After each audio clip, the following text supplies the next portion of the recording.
1,000, 3, 5, 1, 33 spins, $4,000. I don't believe it. This is Michael Larson, a contestant on the popular 1980s game show Press Your Luck. And he's currently in the middle of a run that had the audience shocked, the host losing his mind, his fellow contestants frustrated, and network executives on the phone with their legal team. How did he get there? How much money did he win? Did he get to keep it? Did he cheat? I'm going to answer all of these questions and more in today's 1980s story.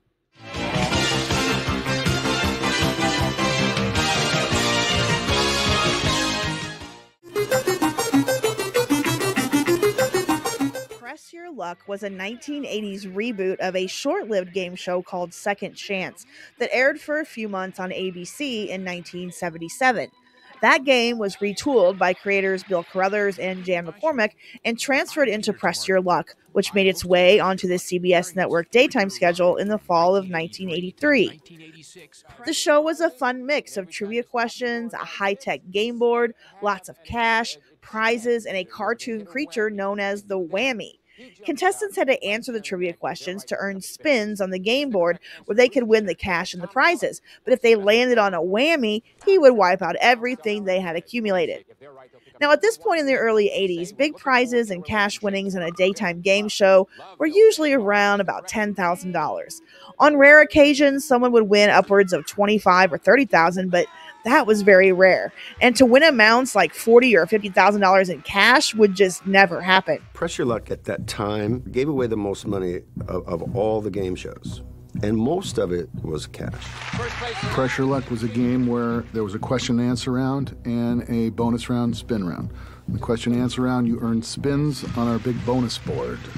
And there was a question and answer round, then the first round on the board, and the second question round, and then the final spin round. So you earned spins by answering questions correctly, and then you went to the board and earned prizes, money. Stop at 1,250. Or you landed on the whammy.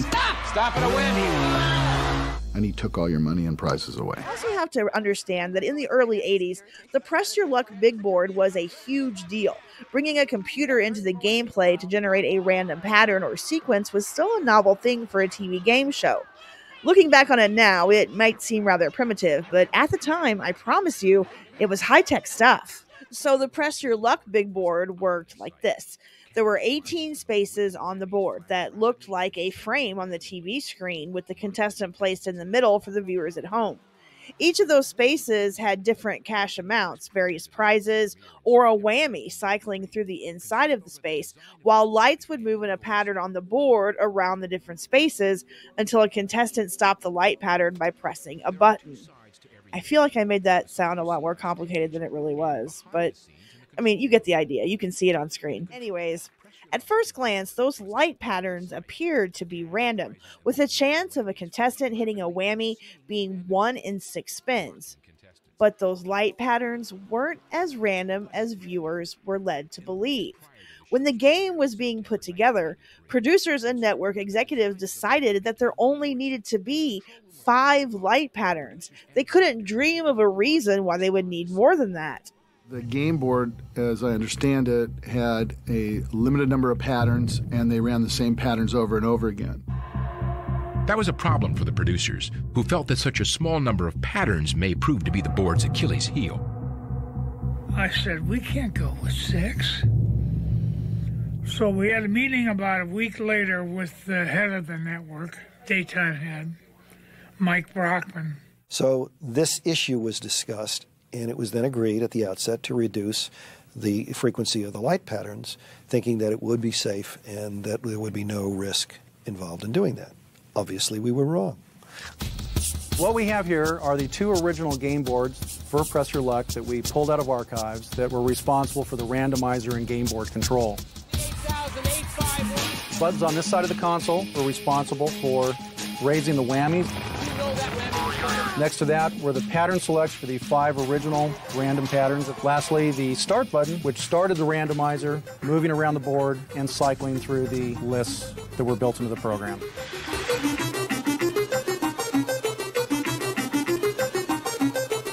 Michael Larson was born in the small town of Lebanon, Ohio in 1949, and although he was generally regarded as creative and intelligent, he had an inexplicable preference for shady enterprises over gainful employment. One of his earliest exploits was in middle school, where he smuggled candy bars into class and secretly sold them for a profit to his classmates. But that was just the beginning of his money-making ventures. One of his later schemes involved opening a checking account with a bank that was offering a promotional $500 to each new customer. Then he would withdraw the cash at the earliest opportunity, close the account, and repeat the process over and over under assumed names.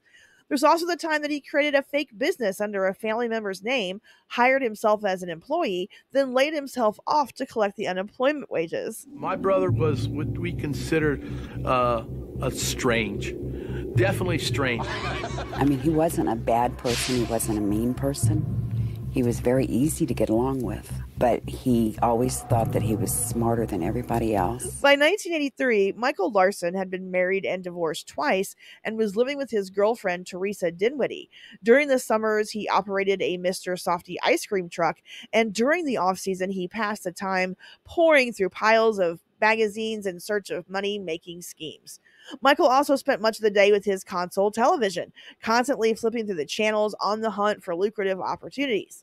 One day it occurred to him that he could multiply his efforts if he had multiple televisions. So the obvious thing to do was acquire 11 more TVs, stack them in the living room, and watch 12 channels at once. This was when Michael discovered the new game show Press Your Luck, and the big game board immediately got his attention. Right away, Michael invested in a VCR and started taping the episodes because it wasn't enough just to watch them as they aired. He realized that the bouncing prize selector lights were not moving randomly. Instead, he figured out that they were following one of 5 sequences. He was almost in a trance state. He would watch and count how many flashes that went around the board. In addition to figuring out that there were 5 light sequences in the Press Your Luck big board, Michael Larson also made one more extremely important discovery during his detailed research, and that was a whammy never appeared in squares 4 and 8. This was the key to developing his game strategy. Since there was always big prize money in spaces 4 and 8, those were the spaces that Michael had to memorize in the sequence. If he could time it just right, Michael could press the button at the perfect time and win cash over and over and over again with no whammies to worry about. So here's an example of what Michael Larson had figured out about the big board on Press Your Luck. One of the sequences that he had memorized went like this: 2, 12, 1, 9, 4. Remember, he wanted to stop the board on square number 4 because there was never a whammy. So watch the lights again. 2, 12, 1, 9, 4.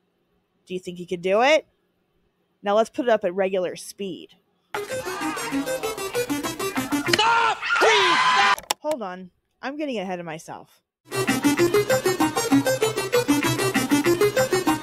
Once Michael had his game strategy ready, the next challenge was getting to Hollywood. Because after he figured out that he had the stuff memorized, after he did all that, he basically said at this point that he was going to go out there and do it. So he borrowed a suit from a friend, went to a thrift store and bought a shirt for like 65 cents and used what was left of his money to take a bus from Ohio to Los Angeles to audition for the show. He goes out there, does the audition, and the contestant coordinator of Press Your Luck at the time, he was talking to Bill Carruthers, who was the executive producer, and he said, "There's just something about this guy that I don't like and I don't trust." I did not want to book it. Bill did. That's how he got to the student. The rest is history. Ultimately, Michael made it onto Press Your Luck as a contestant by telling producers that he was an unemployed ice cream truck driver who had to borrow the bus money to get to Hollywood.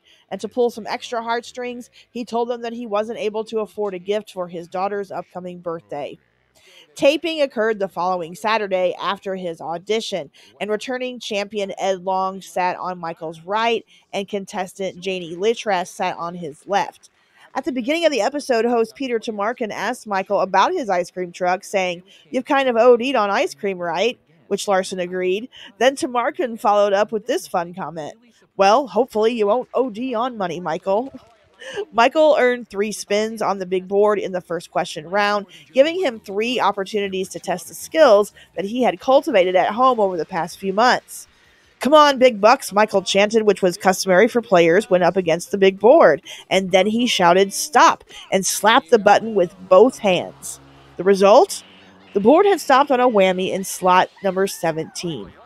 Michael shook his head and forced an embarrassed smile, but now he knew exactly how the board was timed with respect to the button. With his second and third spins, Michael dropped all pretenses and remained silent as he concentrated on the light bouncing around the big board.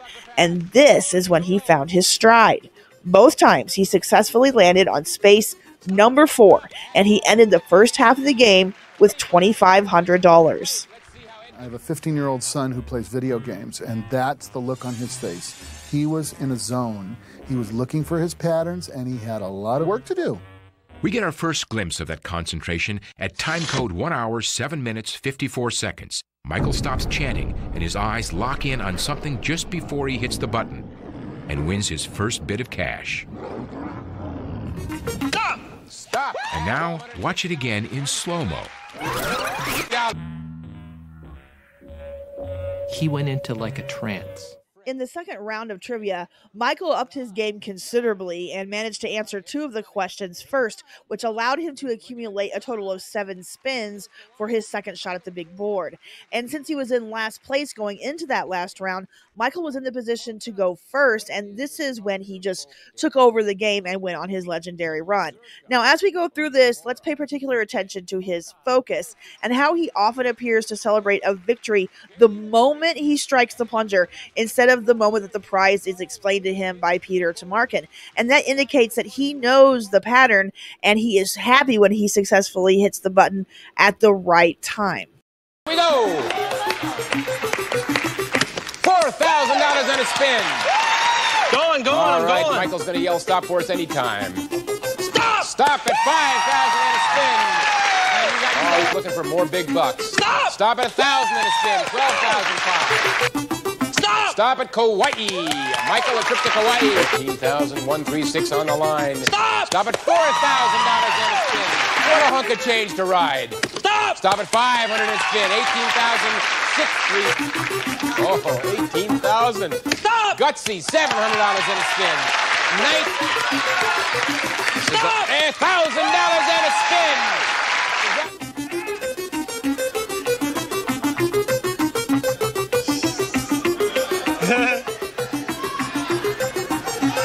Stop at $750 and a spin. Goes going with $21,000. Crescent his Stop! $5,000 and a spin. At this point in the game, those who were behind the scenes in the control room had figured out that something wasn't right. The booth had grown silent as the show's producers began to realize that Larson was consistently winning on the same 2 spaces. With Larson speeding from one high cash square, usually with a free spin to go with it, to another, and no whammies in sight, all they could do was sit by and watch, totally helpless. They wouldn't dare step in and end his streak because he wasn't doing anything illegal. He wasn't cheating. Michael Larson had simply beaten the game. Meanwhile, host Peter Tamarkin became increasingly flabbergasted every time Larson would say that he was spinning again.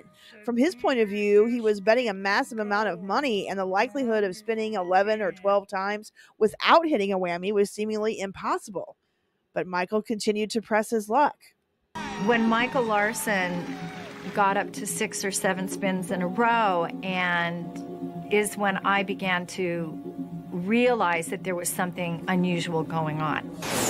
After about the 3rd spin, the question that was sort of being mentally asked of everybody is, how is he doing that? And then it was just, oh my God, he's doing that. And it got quiet. We knew how to deal with every other situation, but all we could do with this was hang on for the ride. I said, Peter, just keep it going as long as you can. He said, Bill, this guy's going to walk away with the network. Stop! Pick a corner. $22.50, $1,500 in a spin, or $2,000, Michael. $22.50. $22.50. Let's go. Unbelievable. Stop! A sailboat. A sailboat. $29,000. This is what we call the show Press Your Luck. Stop! $3,000 and a spin. Stop at $500 in a spin. Unbelievable. Oh, Michael. Stop! $4,000 and a spin. Stop! Stop at $750 and a spin. 37,601. Wow. Stop! $3,000 and a spin. Michael. Spin. Stop! Stop at $1,000 and a spin. Oh, big bucks. Stop! Stop at $1,000 and a spin. Again. Oh. Stop! Stop at $1,000 and a spin. Stop! $3,000 and a spin. Stop! Stop at $750 and a spin. Stop! Stop at $3,000 and a spin. With over $51,000, $500, 51. Stop at $500 and a spin. 52,000. Whatever. Here we go. Stop! Stop at $500 and a spin. Stop! $4,000. 5-1 and he's going again. Stop! Stop at $5,000 and a spin. Oh, nerves of steel. $4,000 and a spin. Stop! Stop at $5,000 and a spin. Oh my. Oh. Stop! $4,000 and a spin. Big bucks, please. Stop! $4,000 and a spin. As the game went on, and Michael Larson kept winning and winning and winning, all of us on stage were feeling conflicted, to say the least. The audience was into him. They were amazed. They were quiet at times because, you know, they were kind of hoping that he would do well, and they were frightened that he would whammy. He was concentrating to such extent. There came really a part in the process where I became nervous for him. Oh. Stop! Stop at $500 and a spin. 79,351, 33 spins, $4,000. Stop! 3,000 and a spin. Oh. Stop at $4,000 and a spin. Stop at $500 and a spin. Oh, luck be a lady. $4,000 and a spin. You can hear a pin drop. $5,000 and a spin. Stop at $3,000 and a spin. Michael, you get it. You're over $100,000. The board doesn't show it. You're at $102,851. On the 39th spin of his streak, Michael Larson's scoreboard nixed the dollar sign to make room for a 6-digit because he had finally surpassed the $100,000 mark. At that point, Michael passed his remaining spins to the bewildered Ed Long. Ed almost immediately hit a whammy. Michael just sat there in a daze as Ed and Janie went through their turns at the board, but he was quickly snapped back to reality when Janie passed her last 3 spins back to him. It was the only play she could make for a chance to win the game. She had to hope Michael would hit a whammy. According to the game rules, he was obligated to use these spins, and he did not appear pleased. Larson joked that he didn't want them as he watched the lights start to bounce around the big board. But almost immediately, he punched his button and landed on space number 4, which won him another $4,000 and a spin. The board started again. After a longer than usual delay, Larson hit the button again, landing safely in slot number 8. He had just one mandatory spin remaining. The board started flashing and Larson let out a sigh. "Stop!" he shouted as he slapped the button, but he had pressed it a fraction of a second too soon. slot 17 was lit, the same one where he'd hit the whammy on his very first spin. But as luck would have it, the slot contained a trip to the Bahamas, escaping absolute tragedy by a mere fraction of a second. Then Michael passed back the spins he had earned to Janie, and it was over. Michael had won.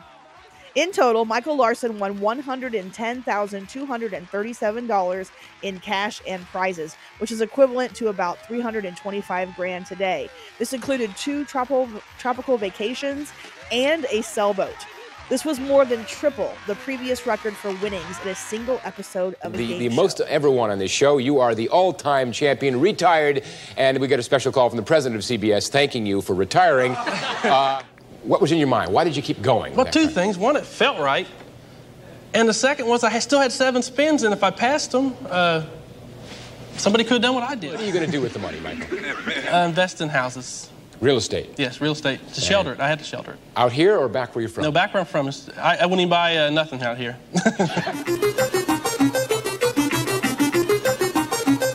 After cameras stopped rolling on the episode, which, by the way, had to be aired in 2 parts because it was too long to fit in the 30-minute time slot, the Press Your Luck production team and the CBS network executives realized that something amazing had just happened. In fact, it was so amazing, nobody knew what to do at first. When I started breathing again, to me, the thing I will always remember is the sense of complete unreality when I realized what was happening. Nothing like that had ever happened to any of us before. Immediately after the game was over, I probably went out and had a drink. When the game was over, everyone was in shock. At first, it was just like silence. And then Peter broke the silence with, "I don't believe this just happened. What's going on here?" And everyone ascended onto the set and was around Michael. At the end of the show, all the executives were amazed, depressed, a little angry, and part of them were happy. There was a sense of he'd done it, he broke the secret. So there was I just think there was a combination of feelings. It was so bizarre. I was frightened by it. I thought it might ruin the show, but it wasn't my $100,000 that he got. It was the network's. Virtually every department head at CBS gathered, and the prevailing question was, how could we let this happen? What can we do about it? Do we have to pay the guy his money? We went over the release form with a fine-tooth comb. He fit every criteria. He had not broken any of the rules of the game. He had played fairly. He was an eligible contestant. We insisted that he be paid his money, which he won fairly and honestly. What was illegal about the process? He beat the system. So how do you deny him the monies that he earned? What legal basis do you have to do that? And after some discussion, it was agreed that he could receive the money that he won. Larson obviously would not be allowed to return as champion because he had exceeded CBS's $25,000 winnings limit, but they did grudgingly mail him his check a few weeks later. The network was embarrassed by what had happened, and some didn't want the episode released at all, but they ultimately decided to air the episode in June as that awkwardly edited 2-parter I mentioned earlier. Executives did insist, though, that the episode never be seen again after that one network airing in June of 1984, which meant it wasn't included in any reruns or syndication deals. For 20 years, this episode was completely lost. Well, kind of. When the internet first got big, in the mid-1990s, there was a huge group of online game show fans who began getting together, and they started talking about their favorite shows and everything. And we used to have this thing called tape trading. And what you would do is you would put together a list on a website. Most of us had a website back then. GeoCities is where you went to get your website back then. And you would put up a list of all the shows you had, and someone would contact you and say, hey, I'll trade you 5 match games for 3 Name That tunes and 2 Jeopardies or whatever. So I don't know who it was who found it initially, but somebody found the original Larson episodes.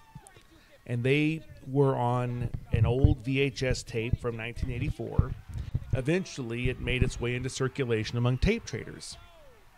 And that's how we all saw it. We saw it on this really grainy, third or fourth generation copy of a copy of a copy of the initial episode. But that's how we saw classic shows back then. As for Michael Larson, after he returned home and cashed his big check, his life unfortunately went downhill after that. He did buy his daughter a birthday gift and invested a few bucks in some real estate, but he still had a thing for get-rich-quick deals, and having some money to spend only got him into some trouble. He got caught up in a Ponzi scheme that quickly got him out of the real estate business.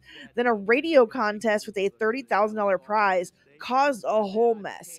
Each day, a disc jockey would read a serial number on the air, and if any listener could produce a matching dollar bill with that number, they would win the $30,000. So Michael decided that converting his entire savings into $1 bills would be a good way to gain an advantage in that contest and give him numerous opportunities to win.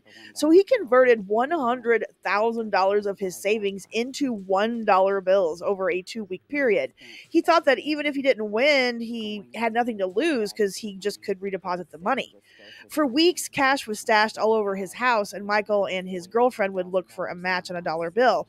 But one night, the couple went out to attend a Christmas party, and then they came home to find that they had been robbed, and $50,000 of that cash was gone.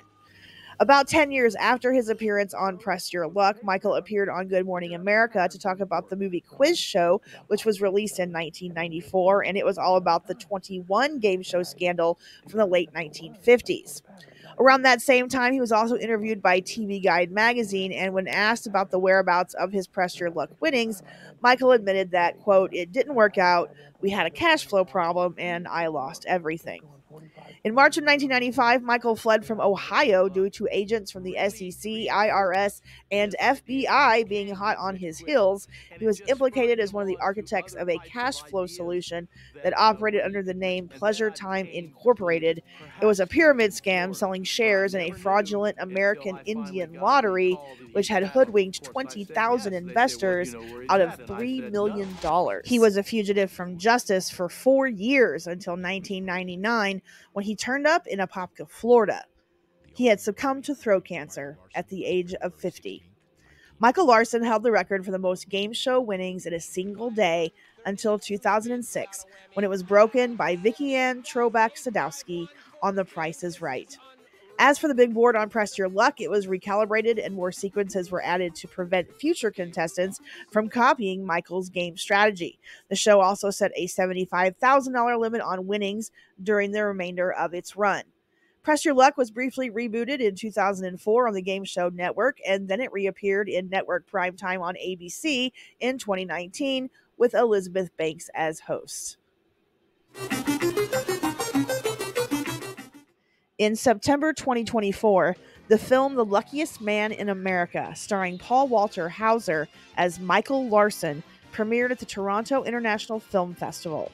Written by Samir Oliveros and Maggie Briggs, the movie takes the audience behind the scenes of Press Your Luck's most infamous episode.